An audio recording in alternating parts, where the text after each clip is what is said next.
एक व्यक्ति को अचानक खांसी आने लगती है। धीरे धीरे गले में खराश और थोड़ा दर्द शुरू हो जाता है और 2 दिन बाद सर्दी और हल्का सा बुखार आ जाता है।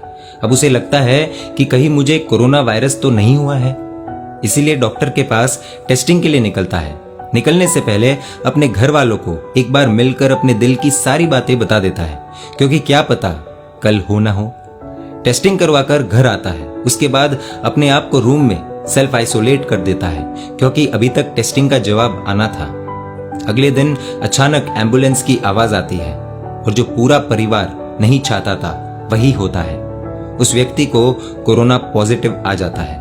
पूरा घर उस व्यक्ति पर ही निर्भर था, इसलिए उसे इस बात का दुख नहीं था कि उसे कुछ हो गया तो क्या होगा, बल्कि उसे इस बात का दुख हो रहा था कि यदि उसे कुछ हो गया तो परिवार की देखरेख कौन करेगा। ऐसे में उसे पूरी तरह कवर कर एम्बुलेंस से हॉस्पिटल ले जाते हैं। हॉस्पिटल में पता चलता है कि उसका इम्यूनिटी सिस्टम बहुत तगड़ा है और डॉक्टर नर्स सब मिलकर पूरी मेहनत करते हैं।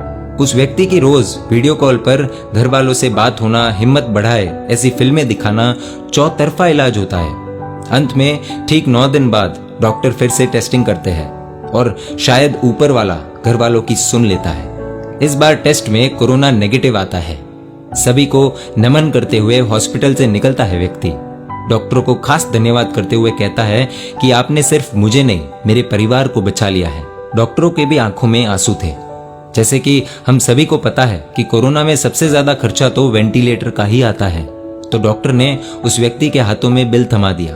बिल का अमाउंट था 25,000 रुपए। वह व्यक्ति जोर जोर से रोने लगा। डॉक्टर ने 2 मिनट देखा, फिर दया आ गई और कह दिया कि दोस्त, आपको बिल भरने की जरूरत नहीं है, आप जाइए और अपने पूरे परिवार का ख्याल रखिए। आप रोइए मत, बिल हम भर देंगे, क्योंकि हमने एक व्यक्ति नहीं एक परिवार को बचाया है, तो बिल भर के ये भी पुण्य कमाने दीजिए। वह कोरोना के खिलाफ लड़कर जीतने वाला व्यक्ति बोला, डॉक्टर साहब मेरे पास इतने पैसे हैं, मैं पैसों के लिए नहीं रो रहा। सारे डॉक्टर चौंक गए और पूछा, तो क्यों रो रहे हो भाई? वह व्यक्ति ने जवाब में कुछ ऐसा कहा कि पूरे माहौल में सन्नाटा सा छा गया। वहां पर जितने भी लोग मौजूद थे और इस चर्चा को सुन रहे थे, सबके सब हैरान रह गए। वह व्यक्ति बोला कि 9 दिन वेंटिलेटर पर रहा, 9 दिन मैंने आपका ऑक्सीजन उपयोग किया और बिल 25,000 रुपए आ गया। आज तक पूरी जिंदगी में न जाने प्रकृति द्वारा मैंने कितना ऑक्सीजन लिया होगा, न जाने कुदरत से कितना कुछ लिया होगा, और कभी बिल चुकाने का सोचा भी नहीं। प्रकृति तो भगवान का ही रूप है और भगवान ने न कभी बिल थमाया और ना ही मैंने भगवान को इस जिंदगी के बदले कुछ दिया। ना ही कभी पेड़ पौधे लगाए, ना ही कभी प्रदूषण कम करने के लिए कोई पहल की, ना ही कभी प्रकृति के हित में सोचा और ना ही सोचने का समय निकाला। सब के सब चुप, क्योंकि ये सारी बातें उन डॉक्टरों पर ही नहीं बल्कि हम सब पर भी लागू होती है।